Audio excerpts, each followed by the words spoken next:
Good day. Guten Tag.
Jesus Christ be praised.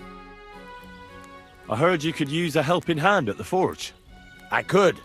My last two hands, well, they're not worth mentioning. And what with the wedding coming up, the work is piling up. What do they call you? Henry. I'm Radovan.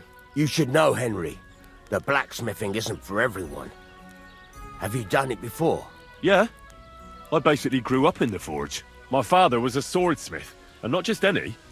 He even forged swords for the nobility. For the nobility, eh? Well, that kind of experience will come in very handy for me indeed. As it happens, I have to forge a wedding present for young Lord Semine. A fine sword. So you'll take me on? Hold your horses. I'll have to try you out first. You could forge me a hunting sword as a test, so I can see if you can make a straight blade. That shouldn't give you much trouble if your father was a swordsmith, should it? Sure thing. I can get started right away. Great. Find some iron and get started then. Iron? You can't make a sword out of butter, but if you don't have your own stuff, you can get everything from the chest in my forge. Excuse me?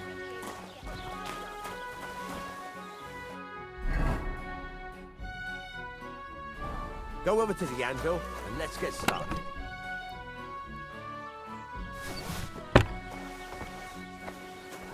Stop faffing about and get to work.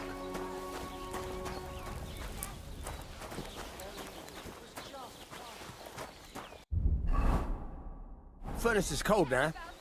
Give it a practice try. Some things, like swords, are too long to fit in the fire. You have to heat it up a bit like this. Try poking it around for a bit.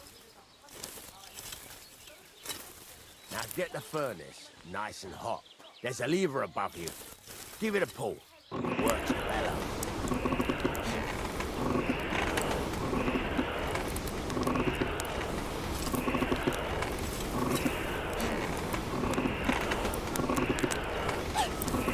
You can tell the temperature by the color. You won't be able to tell from the fire. You have to take it out from time to time and take a look. Try it out. See? It's the color of straw, which is what you want. And you heated the whole thing up. Nicely done. Now you can go straight to the anvil. Try moving the sword along the anvil so you can get the hang of it. Now take the hammer and try hitting it a few times.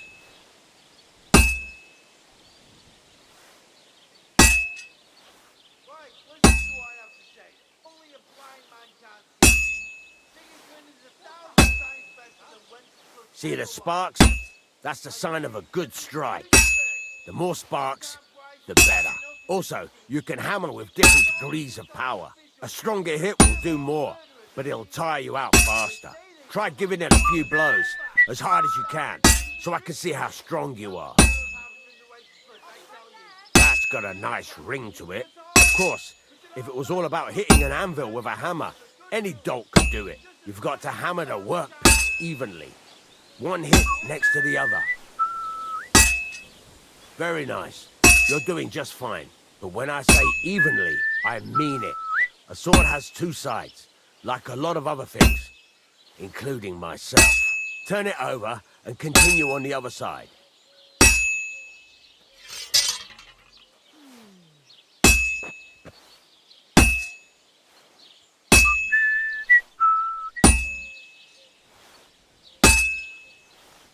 Nice. Now try forging it on both sides. The closer it is to being finished, the more it will take on the shape you want. It'll cool off soon anyway.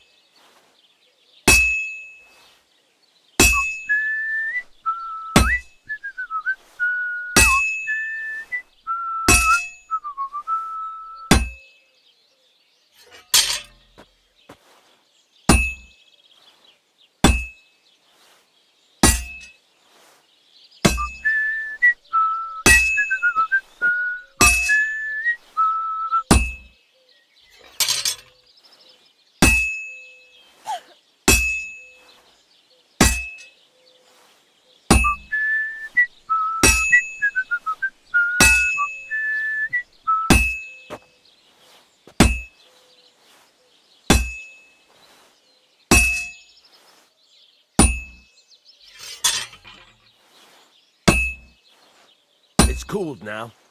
You can't do it all in one go. You've got to put it back in the furnace from time to time. Sometimes you've got to go there and back all day. Well, But it's all that's part not of the bad at craft. all. Now, get back to the forge and heat it all up again, like before.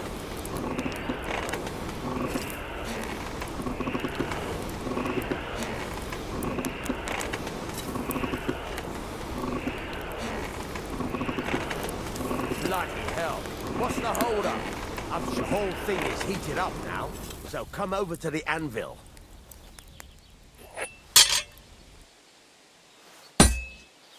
See how it's taking on the right shape? That's how you... There you go! You've got it finished! All that's left is to temper it, and the sword will be done. The rest is just tweaking.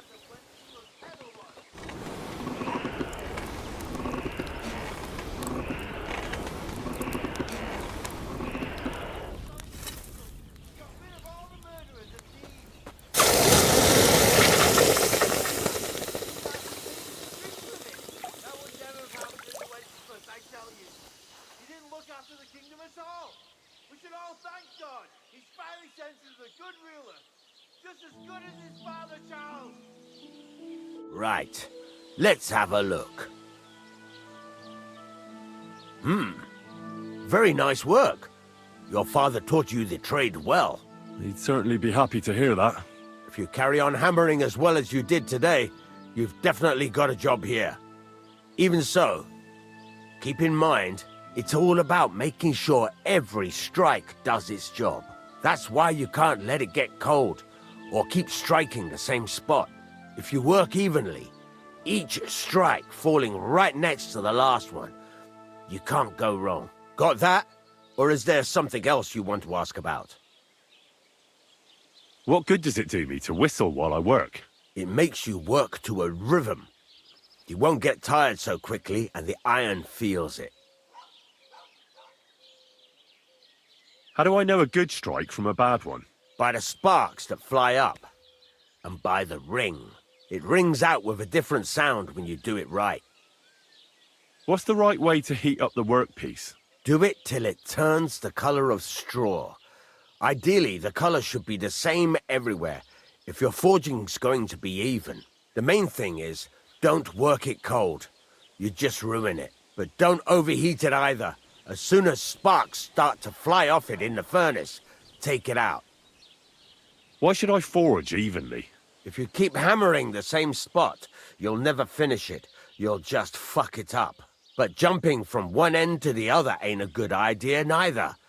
You'd end up working unevenly. The best thing to do is aim each strike next to the one before. How will I know it's finished? Notice the shape. The closer you are to finishing, the more precise the shape it will have. Thanks. That's all I need to know. You can sleep in the chamber by the woodshed. And there's a chest where you can keep your things. And of course, you can use the forge anytime you want. Any questions? Where can I get materials? You can buy some essentials from me. But if you want to make a fancy sword with lots of ornamentation, you'll have to look elsewhere. This is just a village, you know. The locals ain't after luxury. And they can't afford it neither. What now? What do you think? You're not going to be idle. I'll find you some work to do right away. You're pretty good at swords, but what the locals really need is axes and horseshoes. Right, here are some simple drawings that show what they're both supposed to look like. And some iron. You can get down to it right away. Just like that? You aren't going to help me? Sacre, lad. I chose you because you already know a thing or two. I'm not going to look over your shoulder all bloody day. You take care of these smaller jobs. Forge away as long as you're able, and then sell it all. Once you've made some coin and feel like being out in the open again, I'll give you some more interesting work.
Keep the peace.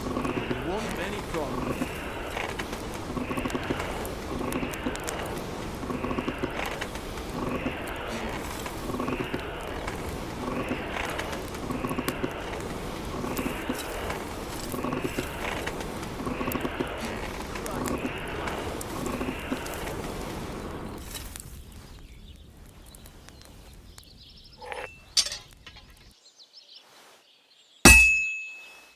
I have to hammer it more evenly.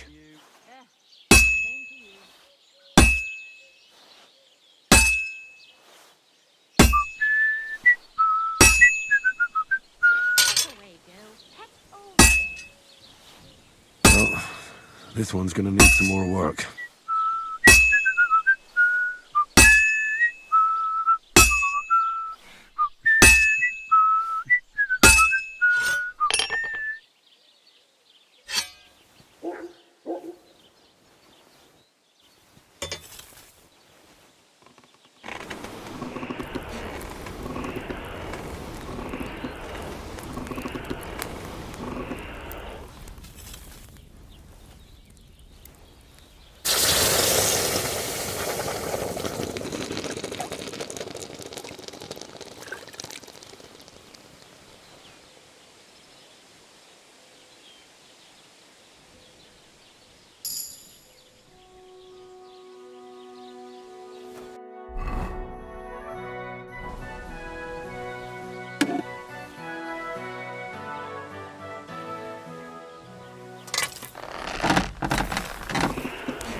Burning.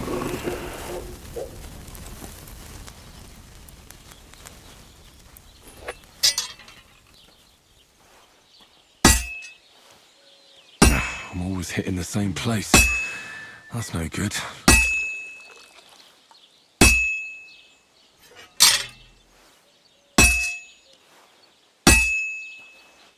This is gonna take a while yet.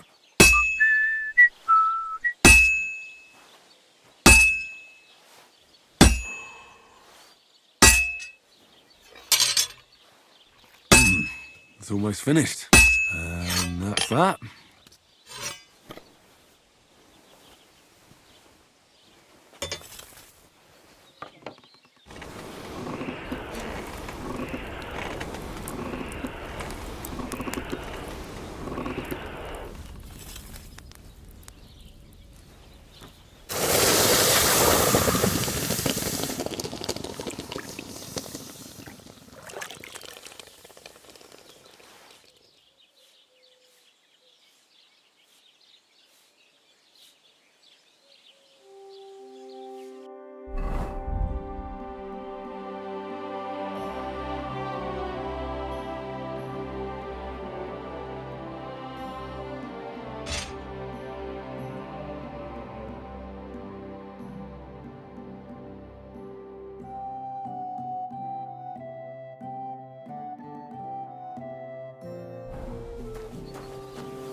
Show me your...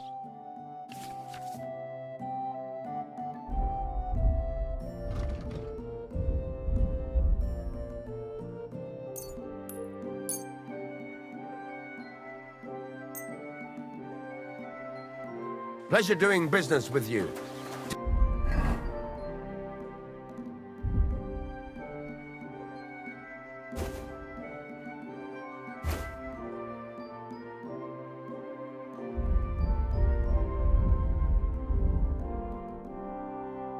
Care Henry?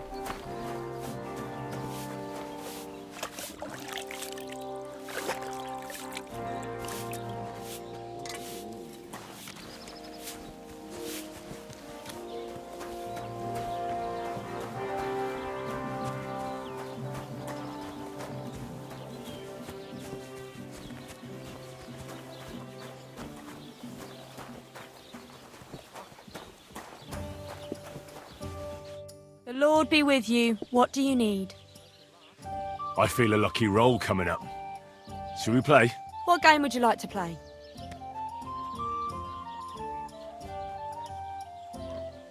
Wagoners! Let's play. I've heard about you, but you can't beat me. Aye. Lots of people. Why is this sticky?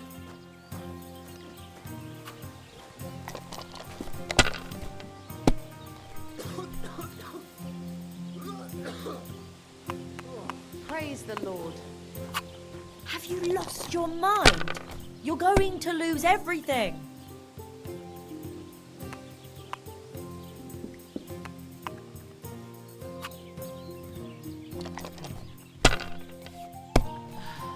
Whatever.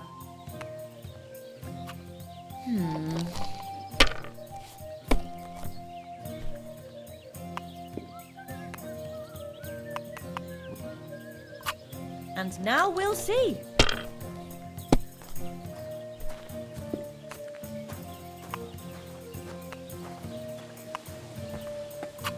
Done.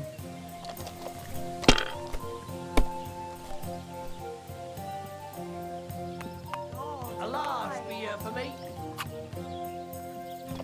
What a load of shit.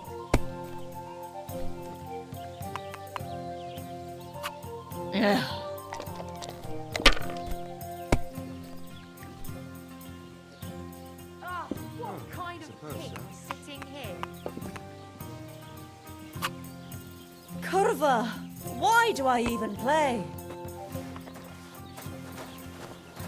Why the hell do they pour the Why beer is on this the all table? sticky?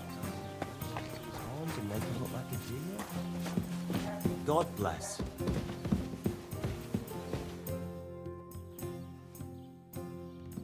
What's new around here?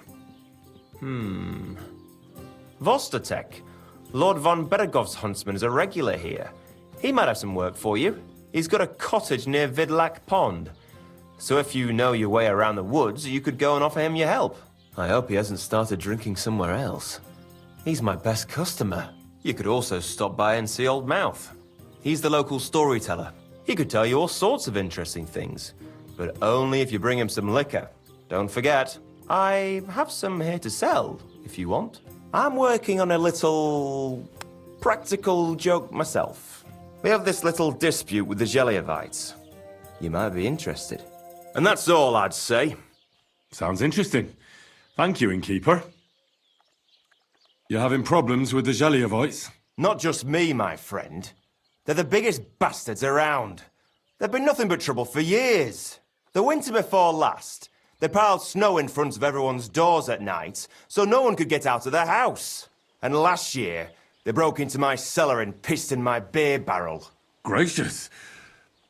I hope you got your aim back on them. Not yet, no. But since you're here, I've got a plan you could help me out with. I'd pay you well. You can count on that. What exactly would you like me to do? Don't worry. I won't make you do any shoveling or pissing anything. But I'll tell you exactly what I have in mind, only after you promise to help me. I'd hate to reveal my plan, only for you to go off and tell the Gelievites right away. All right. I'll help you. Listen up then. Old Olbram, the owner of the biggest plot of land in Geliov, has this beautiful bull. White as snow he is. The finest animal far and wide. Obviously, he's very proud of it.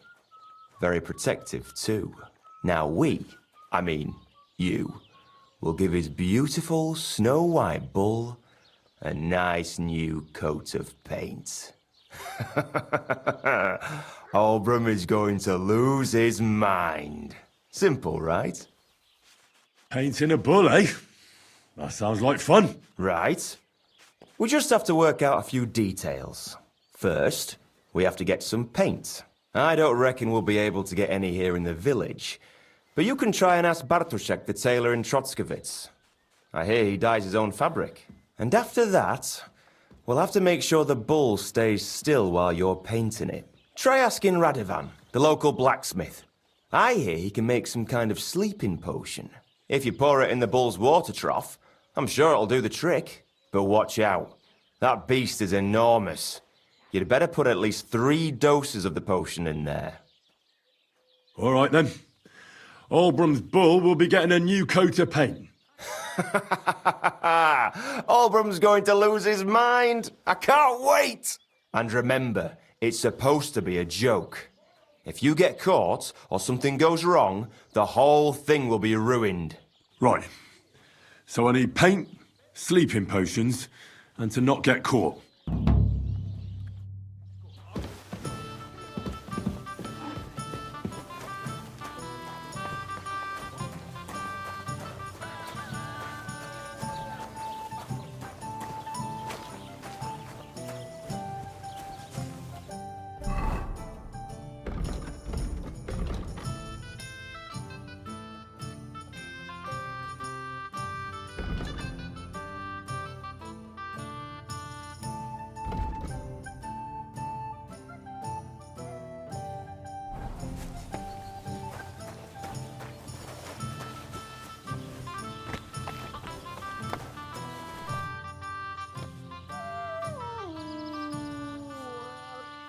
I need something that'll put animals to sleep.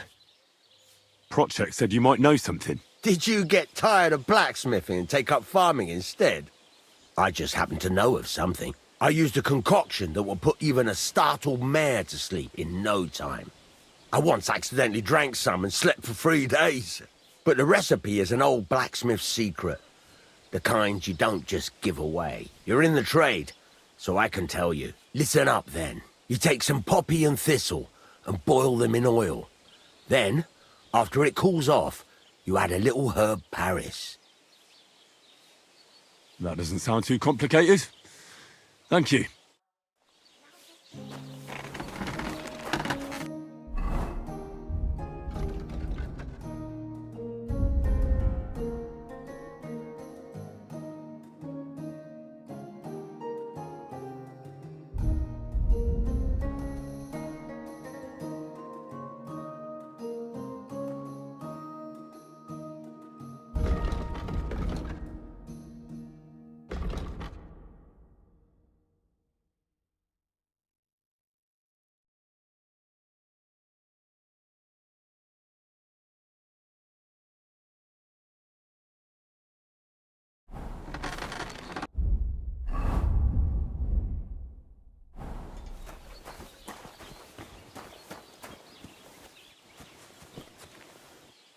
Nowhere. I made it myself. You? Don't lie. Where would you have learned how to do that? Do you think it's hard? Planing a few planks of wood and nailing them together? Get hold of some wood. That's a and fine come over. maypole. I'll be happy to help you. Do you think you could manage some kind of ornament? I always fancied those chairs with hearts carved out of them. Christ.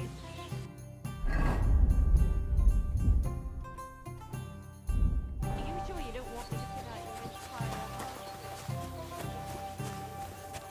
Hail.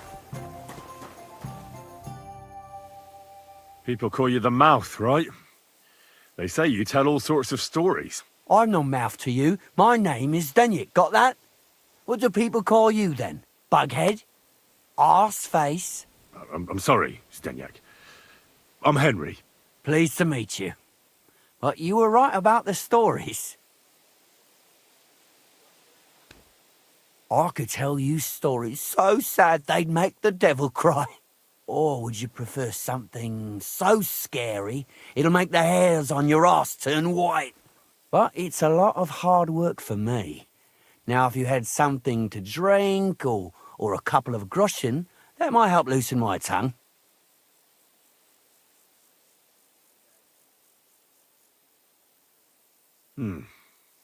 How can I know if it'll be worth it? If you don't believe me, ask anyone.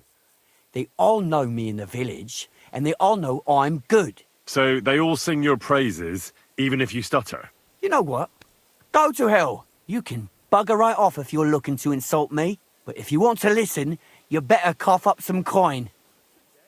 To your health, my friend. Thank you very much. I knew you wouldn't leave me high and dry. So what kind of story would you like to hear? I like stories that can teach me something. Stories with a moral.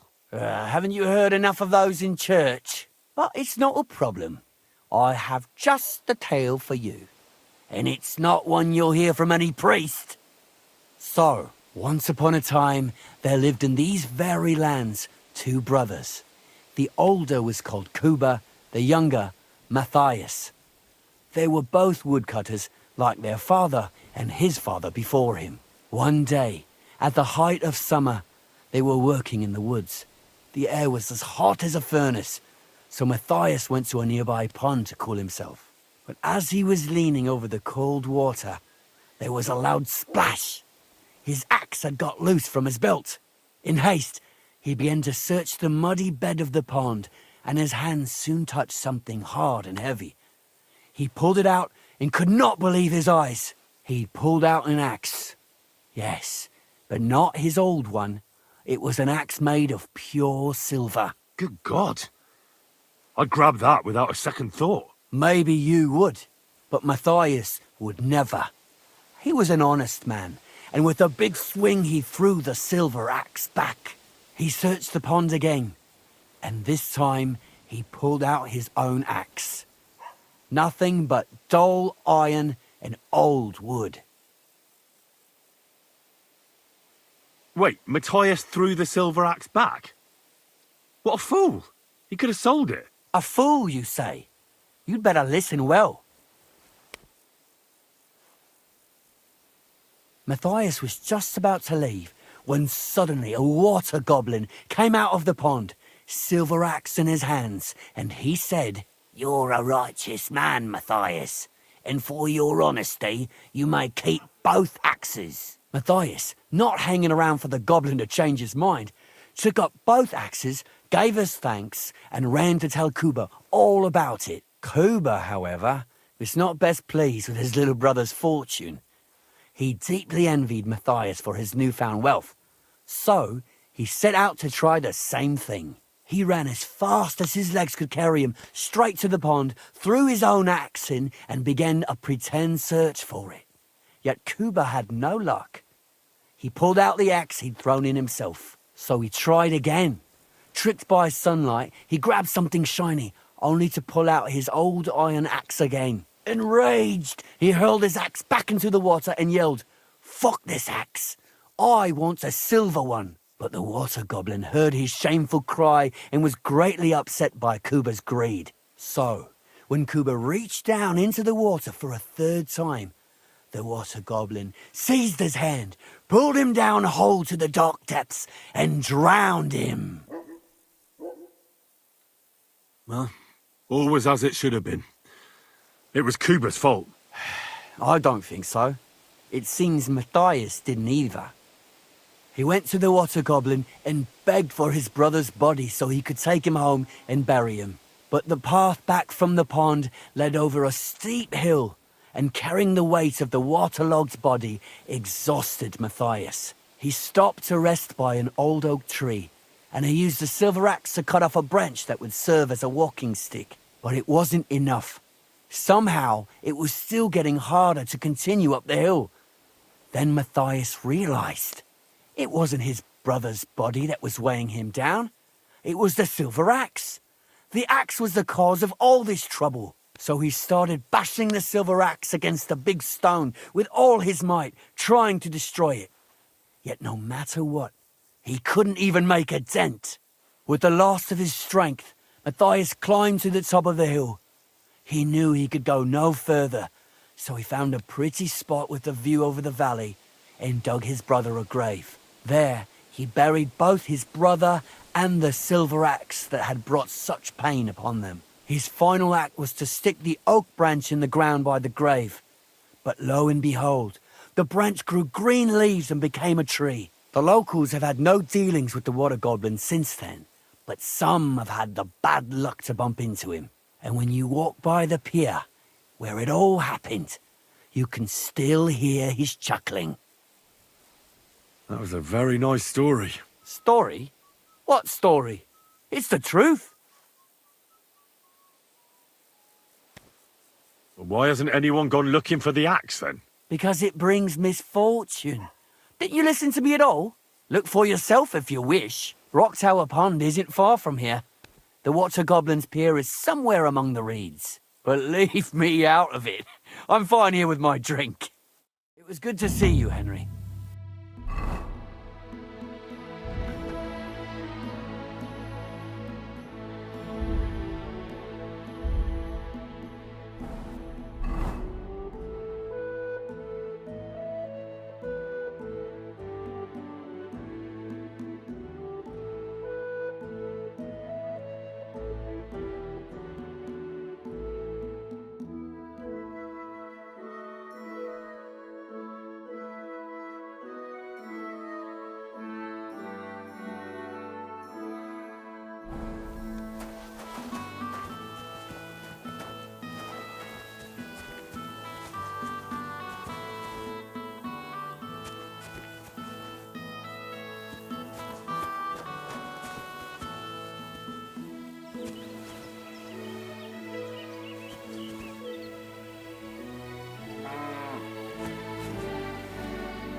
Greetings.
Nice. And peaceful.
God be with you.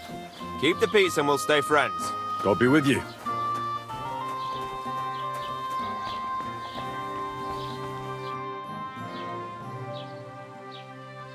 I'd like to report an ambush. Some scoundrels attacked my lord's retinue and killed our men. That's a serious matter. Where is your lord? Well, he left.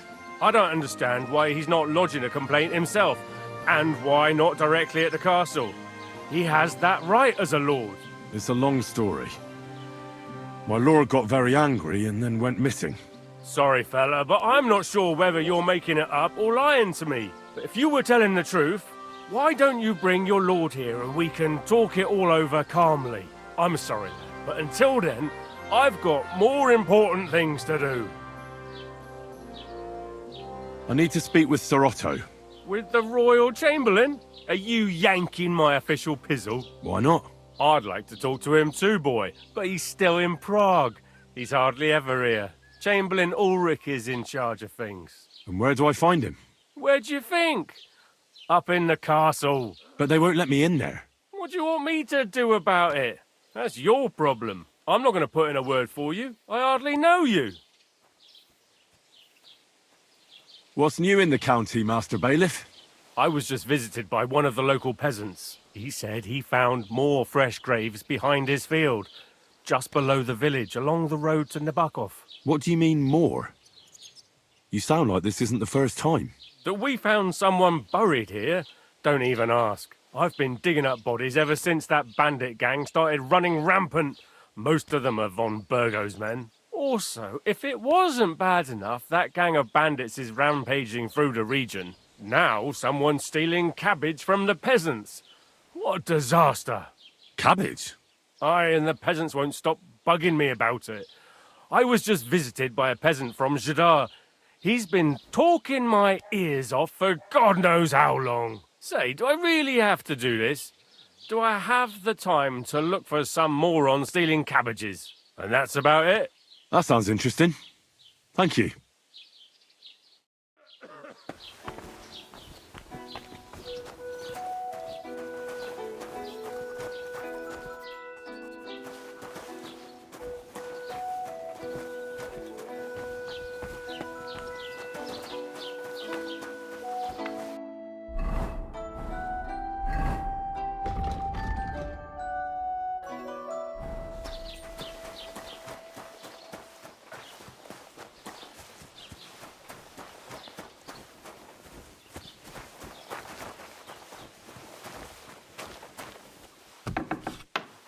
God bless you.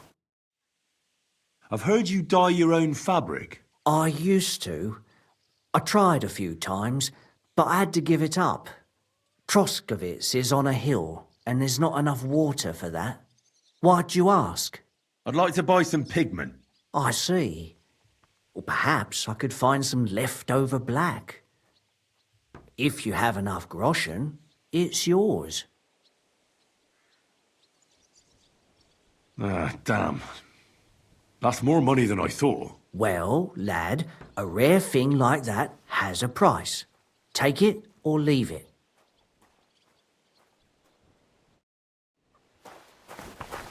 What was it I wanted? Greetings, friend. Good day.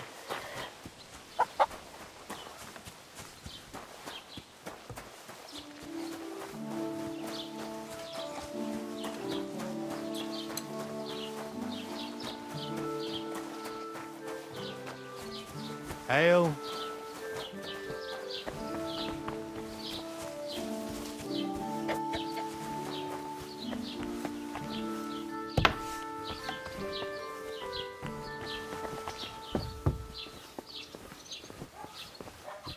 Gepriesen sei der... What do you have for...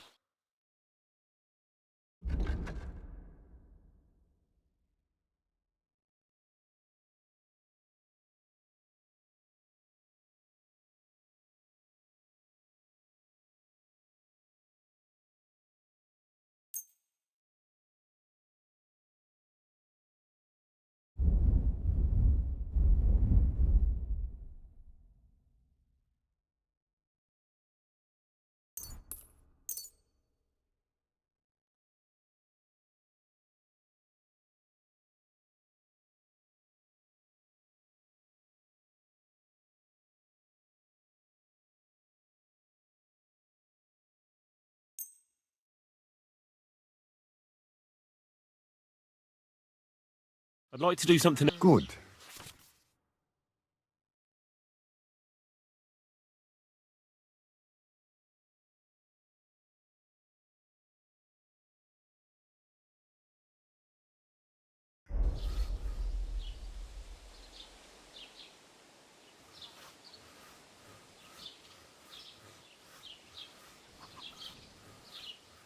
Es war ein gutes Geschäft. Auf Wiedersehen. Well, why's this open? I apologize. If anything's missing, I know who's going.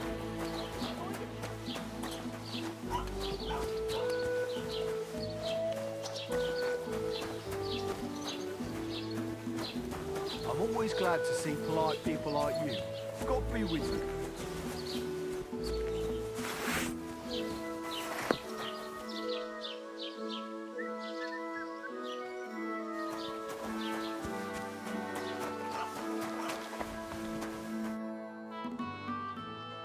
I'd like to buy that pigment from you. Here's the money. And here's the paint. Be careful not to stain yourself. Quality material like this doesn't come off easily. Is that all, or is there anything else I can do for you?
Hail, fellow.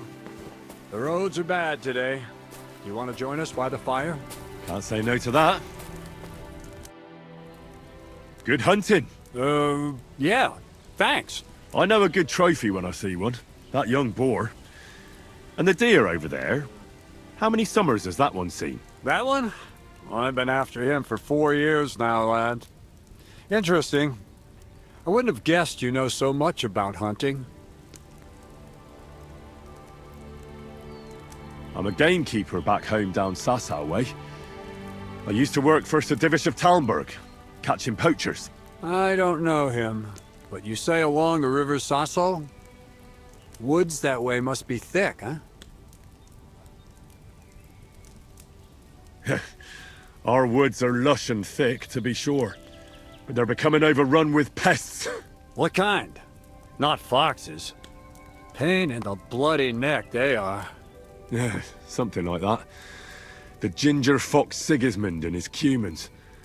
They were plundering the countryside, so I had to give a few of them what for. I'm afraid I must be— Thank you, lad.